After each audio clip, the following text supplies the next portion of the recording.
today I have Andres Mitnik. He is the CEO and co-founder of Strong by Form.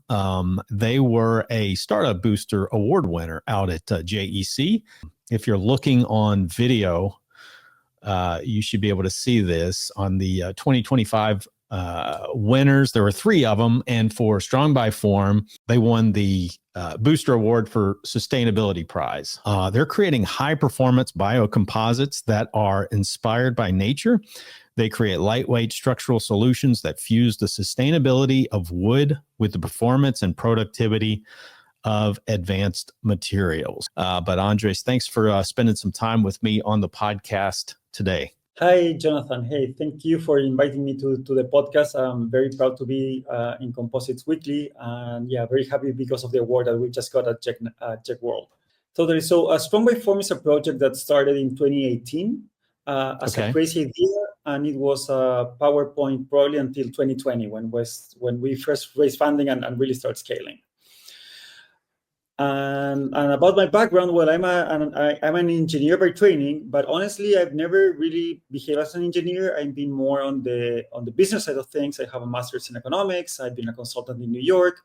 I've been in the construction industry with Samsung, but I'm not someone that comes from the composite industry. Actually, no one in Strong by Form comes from the industry.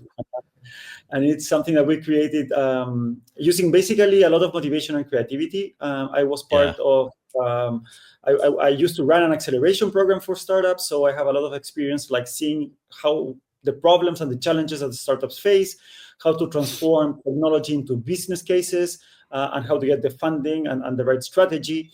And that's what I'm bringing to the table to Strong by Form. But this is a project that has a lot to do with our willing to contribute to a more sustainable built environment, and composites or sustainable composites have been the way that we found on how to do it. I'm gonna pull up what I thought was pretty cool at JEC. I wish I had a chance to get by your location at Czech World, because I was pulling up some of the photos. I'm going to share this. You can probably, if you're watching on video, you can see you guys it was a bike frame, right? Completely out of this Woodflow composite technology? Yes, that's exactly right. So Strong by Form is a technology company, and we envision a number of possible materials, always based on natural fibers. And the first one we've developed is called Woodflow. Woodflow it's a composite that is 90% wood. Of course, there's a 10% adhesive as in a composite. But the trick is that we're able to use wood the same way as we use advanced composites. And by using 3D wood and having a very fine fiber alignment, which is totally novel for the world of wood, not so novel for the world of composites that we know, we're able to create lightweight, high-performance structures. So the bike that you just saw there is what we are calling the world's first stamped wood bike.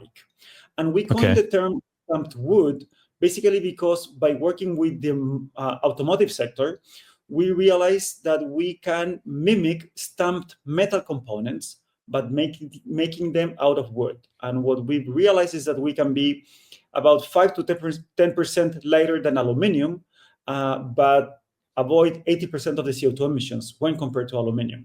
So, and that's when we're copying shapes that are meant for metals, not for our particular material.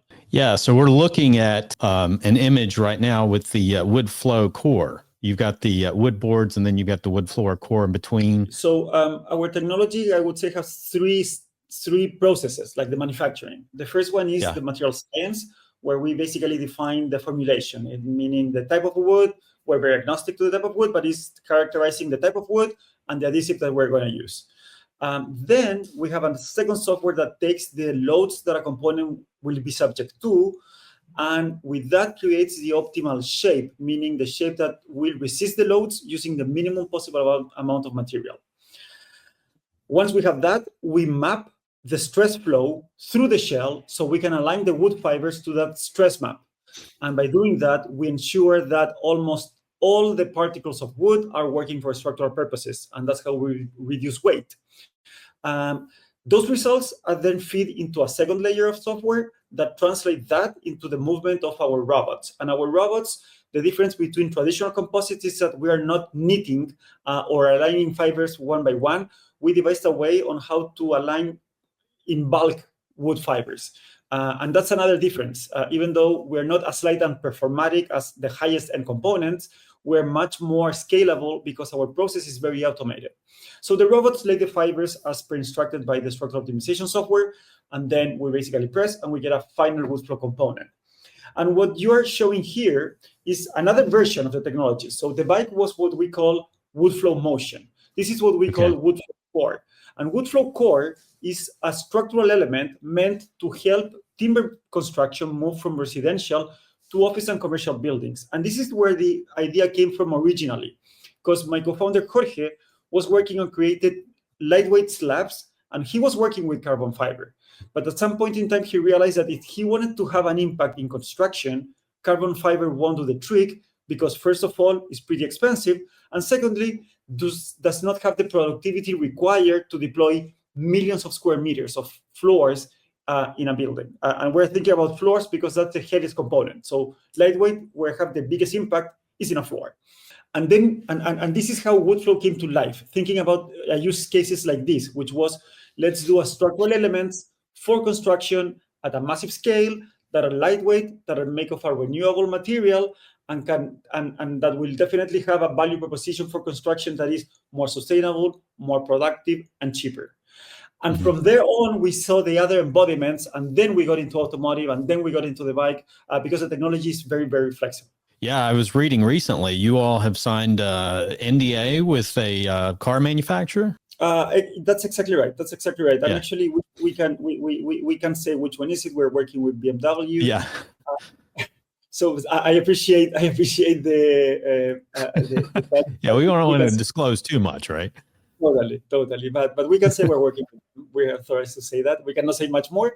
But yeah, so the trick is that we're working for interior and exterior components. And maybe there are people that know more than me about this, but it seems that component of the body of the car made out of natural fibers, and there are not so many options that can achieve the functionality. I mean, the technical requirements, then the aesthetics, and then sort of the price point. Right. And of course, we're a startup and we're working on our economics, but our numbers show that at scale, we can be a player there. And that's why I guess they're working with us. So where do you source a lot of your feedstocks? Totally. So let me say a thing before, because that question is going to come. Wood is a renewable material. And as anything in the built environment, you need to work with something.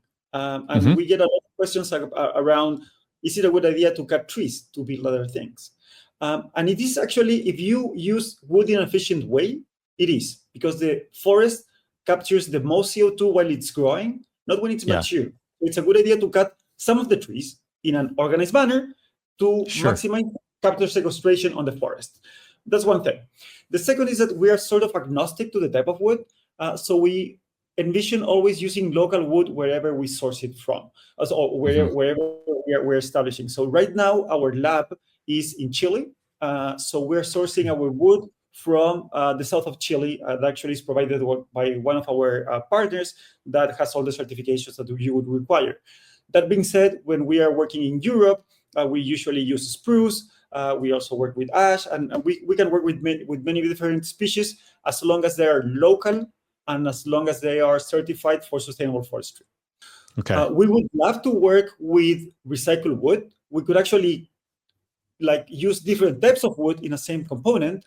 But the problem with that is that the feedstock is not constant, so you cannot certify something that varies all the time. Sure. It's more for a regulatory problem than a technical problem. You said you don't, is it not the whole tree, or is it part of the tree? Yeah, thanks for that question, because the wood industry is more worried about this. Usually when you talk about structural wood, you are talking about sawwood. And sawwood needs very nice trees, high quality, very straight, and you can only use up to 40 to 50% of the tree. Our starting point are two. We can start working from a veneer, or we can start working from flakes, from a tree and using a flaker. And that allows us to use up to 80% of the tree as a structural material, and to be able to use low-grade wood as a structural material. And that's why we think our price point is way different than anything that is in the market right now. What do you consider low-grade wood? What would that be? Low-grade wood, I consider the thinner parts of the tree. And I Okay. also consider trees that haven't been properly managed. So they're not so straight or they're not so consistent in their structure. You say you're located, you have a manufacturing facility in Chile? Yeah, so Strong Reform is sort of a funky company. We are all from Chile, so that's Okay. why the manufacturing lab is in Chile. But we also have an office in Stuttgart that has been there since day one of the company, where we do engineering and development. And we also have a desk in Madrid, where sort of the holding company settled. But this project is totally meant for the European market, and that's why we're so active there. As in Europe, you are more sort of keen on sustainability, on new materials. I mean, here in Chile, we don't build cars, we don't build timber buildings. All those kind of things happen in Europe. What are some other applications that you all are involved in right now with this technology? So this technology, I mean, it's very, very, very flexible. We've been asked to do sort of consumer products. We've been asked to do automotive, and we've been asked to do construction. But because we're a startup, we need to focus. And sadly, that means that there's some opportunities that we need to let go, as cool as they sound. So today we work on 3 different areas, what we call Woodflow skin, which are elements that come from the world of architecture and design.